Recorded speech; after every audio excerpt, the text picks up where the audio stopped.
কোনো ধরনের গুজবে কান না দেওয়ার আহ্বান জানিয়ে বিএনপির স্থায়ী কমিটির সদস্য ও খালেদা জিয়ার ব্যক্তিগত চিকিৎসক doctor AZ M Zahid Hossain বলেছেন, মেডিকেল বোর্ড যে চিকিৎসা দিচ্ছে সেটি গ্রহণ বা মেনটেন করতে পারছেন বেগম জিয়া।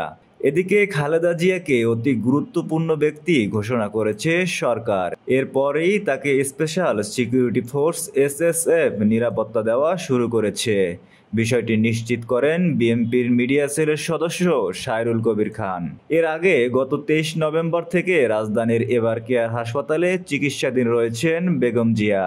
তার শারীরিক অবস্থার হঠাৎ অবনতি হওয়ায় তাকে আইসিইউতে হস্তান্তর করে চিকিৎসা দিচ্ছেন চিকিৎসকরা।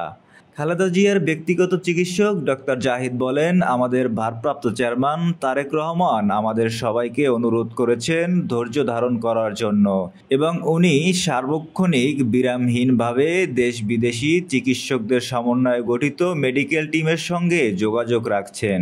তিনি আরও বলেন, আমাদের বন্ধুপ্রতিম দেশ অর্থাৎ যুক্তরাষ্ট্র, যুক্তরাজ্য, চীন, কাতার, সৌদি আরব, পাকিস্তান, ভারত, আমাদের সরকার এবং রাষ্ট্রপ্রধান এই চিকিৎসার ব্যাপারে তাদের সহযোগিতার হাত বাড়িয়ে দিয়েছেন।